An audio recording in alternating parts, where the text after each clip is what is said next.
To 3 PM bulletin. Nellore జిల్లా బోగోలు మండలం జువ్వలదిన్నె గ్రామంలో జరుగుతున్న జన్మభూమి మా ఊరు సభలో సీఎం చంద్రబాబు మాట్లాడుతున్నారు. లైవ్ లో చూద్దాం. ఒక జన్మభూమిలో వచ్చిన అప్లికేషన్లే కాకుండా ఇంకా ఏదైనా ఉంటే అవన్నీ చేస్తాం. ఇప్పుడు మీరు ఈ స్క్రీన్ లో చూస్తే డాష్ బోర్డు పెట్టుకుని అన్ని పనులు ఎట్లా అవుతున్నాయో నేను ఎక్కడున్నా నా దృష్టికి తీసుకొచ్చే విధంగా మనం ముందుకు పోతున్నాం. ఇది సుపరిపాలన. ఈరోజు నేను కొత్త పాలసీ తీసుకొచ్చాను. సమర్థవంతమైన పాలన ఇచ్చాను, సుపరిపాలన ఇచ్చాను. ఇంకొక అడుగు ముందుకేసి వయాడక్ట్ అనే పాలసీ తీసుకొచ్చాను. ఇది ఒక మంత్రం.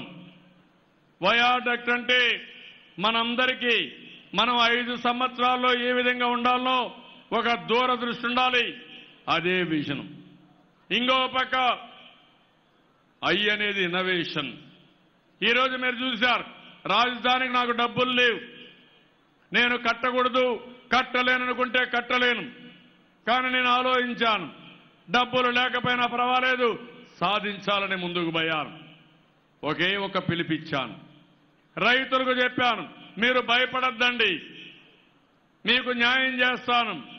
మీరు భూమి ల్యాండ్ పూలింగ్ లో నాకు ఇవ్వండి, మీకు మంచి పాలసీ ఇస్తానంటే నన్ను నమ్మి 34,000 ఎకరాలు భూమి ఈ ప్రభుత్వానికి ఇచ్చారంటే అది ఈ ప్రభుత్వం పైన నమ్మకం. ప్రపంచంలో ఏదైనా నమ్మకంతోనే అవుతాయి తమ్ముళ్ళు, ఆడబిడ్డలు, మీరు గుర్తుపెట్టుకోవాలి. 30,000 ఎకరాలు వచ్చిన తర్వాత సింగపూర్కి వెళ్ళాను. ఆ గవర్నమెంట్ అడిగాను, నాకు సమయం ఎక్కువ అవుతుంది, మీరు సహకరించండి, మీరు నాకు అభిమానంగా ఉన్నారు, మా రాష్ట్రానికి సహకరించమని నేను ఒక్క మాట కోరితే వాళ్ళు ముందుకొచ్చి ఒక్క పైసా తీసుకోకుండా సెంట్రల్ కేబినెట్ లో పెట్టి ఉచితంగా మాస్టర్ ప్లాన్ డీటెయిల్స్ తయారు చేశారు. అక్కడి నుంచి ఇది వాస్తవమైంది. ఇప్పుడు నేను హామీ ఇస్తున్నా, పేదవాడ కళ్ళ రాజధాని మన రాజధాని, బ్రహ్మాండ రాజధాని కడతాం. అమరావతి దేవతలుండే స్థానం అని మనం అందరం అనుకుంటాం.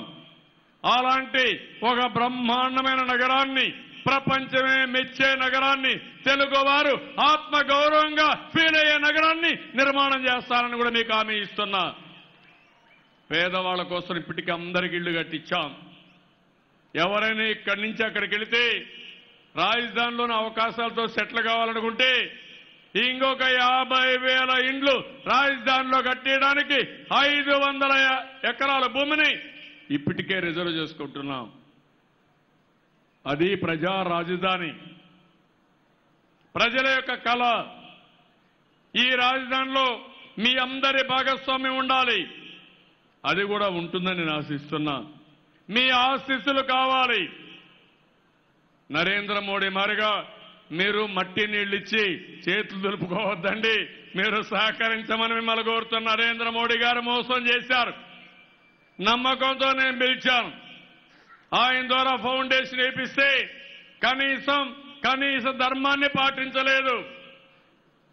కడాన మట్టి నీళ్ళిచ్చి మన మొఖాను కొట్టి వెళ్ళిపోయిన వ్యక్తి నరేంద్ర మోడీ గారు. నేను ఆలోచించాను, మీరు సహకరించకపోయినా పర్వాలేదు, బిల్డింగ్ చూడండి బ్రహ్మాండంగా వస్తున్నాయి. మీరు చూడవలసిన 2, ఒకటి అమరావతి నగరాన్ని మీరు చూడాలి, పోలవరం నగర ప్రాజెక్టు మీరు చూడాలి. చూస్తామని కూడా గట్టిగా చప్పట్లు కొట్టి మీరు చెప్పాల్సిన అవసరం ఉంది. ఈ జీవితంలో ఒక అవకాశం ఇది. నగరం కట్టినాకపోవచ్చు, పోలవరం అయినాకపోవచ్చు, నాగార్జున సాగర్ చూడొచ్చు, కానీ ఈరోజు మనందరికీ ఒక అవకాశం. ఇంత పెద్ద ప్రాజెక్టు మళ్ళా జీవితంలో ఎప్పుడూ రాదు.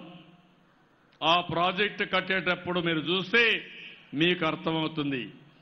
నదుల అనుసంధానానికి ఈ ప్రభుత్వం ఏ విధంగా పనిచేస్తున్నామో మీకు ఒక ఐడియా వస్తుందని చెప్పి కూడా నేను మీకు తెలియజేస్తున్నా. ఇంకో పక్క ఈరోజు మీరు చూస్తే పేదవాళ్ళందరికీ అన్నా క్యాంటీన్ తీసుకొచ్చాను. ఎక్కడన్నా దేశంలో తమిళనాడు చూడండి, తెలంగాణ చూడండి, ఎక్కడన్నా చూడండి, మనం కట్టినటువంటి అన్నా క్యాంటీన్ అన్నిటికంటే బ్రహ్మాండం. పెద్ద పెద్ద చైన్స్ ఉంటాయి ప్రపంచం అంతా, KFCనో ఇంకొక పక్కన పెద్ద పెద్ద కంపెనీలను పెడతారు. ఆ విధంగా నాణ్యమైన భోజనం, పరిశుభ్రమైన వాతావరణం, మంచి బిల్డింగ్ లో పెట్టి పేదవాళ్ళని గౌరవప్రదంగా భోజనం పెట్టే ఏకైక ప్రభుత్వం ఈ ప్రభుత్వం అని చెప్పి కూడా నేను మీకు తెలియజేస్తున్నా. మా తమ్ముళ్ళు డబ్బులుండేవాళ్ళు అన్నదానం చేయాలనుకుంటే మీరు కూడా రిజర్వ్ చేసుకోవచ్చు. ఒకరోజు రాష్ట్రం అంతా పెట్టచ్చు, కావాలంటే ఒకరోజు మీ ఊరికే పెట్టచ్చు, మీ క్యాంటీన్లో పెట్టచ్చు. అలాంటి స్కీములు పెడుతున్నాను. ప్రజల భాగస్వామ్యం అవసరం. మన నాయకుడు ఎన్టీ రామారావు గారు అన్నదానం తిరుమలలో ప్రవేశపెట్టాడు. ఈరోజు దానికి 1000 కోట్ల రూపాయలు డిపాజిట్ వచ్చింది. ఆ వడ్డీతో అన్నదానం చేసే పరిస్థితికి వచ్చాం. నేను ఆ రోజు నా మీద అటాక్ చేసిన సందర్భంలో ప్రాణదాన కార్యక్రమానికి శ్రీకారం చుట్టాను. సాక్షాత్ వెంకటేశ్వర స్వామిని నా ప్రాణాన్ని కాపాడాడు, ప్రాణ భిక్ష పెట్టాడు. ఎందుకంటే ఈ పనులు చేయడానికే పెట్టాడేమో అదే నేను అనుకుంటున్నా. అయితే ఆ రోజు నేను ప్రాణదానాన్ని తీసుకొచ్చి ఈ పేదవాళ్ళకు ₹1 ఖర్చు లేకుండా చేయడం కోసం డొనేషన్లకు శ్రీకారం చుట్టాను. ఇలాంటి కార్యక్రమాలతో మనం ముందుకు పోయాం. ఇంకో పక్క ఈ రాష్ట్రంలో ఎవ్వరు కూడా చదువుకున్న పిల్లలకు ఉద్యోగాలు చేస్తారు. ఆ రోజు మీరు చూడండి, నేను చెప్పాను, నా మీద నమ్మకంతో ముందుకొచ్చారు. ప్రపంచం అంతా తిరుగుతున్నాను. ఇన్వెస్టర్స్ మీట్లు కూడా పెట్టాం. మొన్నే మీరు చూస్తే మన ఊరు పక్కన రామాయంపట్నానికి నేను ఫౌండేషన్ ఇస్తే 4,500 కోట్ల రూపాయలతో రాబోయే 20-22 నెలల్లో రామాయంపట్నం ఆపరేషన్కి వస్తుంది. అదే రోజు ఒక కాగిత పరిశ్రమ 24,000 కోట్లు పెడుతున్నారు. ఇండోనేషియా కంపెనీ పెడుతున్నారు. ఇది భారతదేశంలో వచ్చినటువంటి ఫారిన్ డైరెక్ట్ ఇన్వెస్ట్మెంట్ అతి పెద్ద ఇన్వెస్ట్మెంట్. ఆ రోజే నా పాలసీ చూసిన తర్వాత అదానీ వచ్చాడు. అదానీ వచ్చి 70,000 కోట్ల రూపాయలతో ఒక పక్క డేటా సెంటర్ కానీ, ఇంకో పక్క దానికి కావాల్సిన కరెంటు కోసం, సోలార్ ఎనర్జీ కోసం శ్రీకారం చుట్టారు. అంటే ఒకే రోజు 1,00,000 కోట్ల రూపాయలు పెట్టుబడులు వచ్చాయి. దీనివల్ల 1,30,000 మందికి ఉద్యోగాలు వస్తాయి. తమ్ముళ్ళు, ఇది జరిగింది నమ్మకం వల్ల జరిగిందా? నమ్మకం లేకపోతే వస్తాయని అడుగుతున్నా.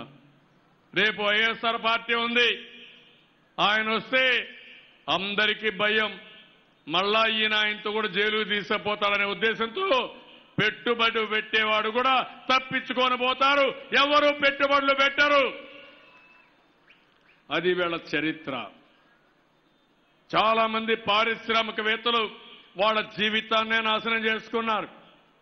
కొంతమంది అధికారులు వీళ్ళు చెప్పిన మాటలని వాళ్ళు కూడా జైలుకు పోయే పరిస్థితికి వచ్చారు.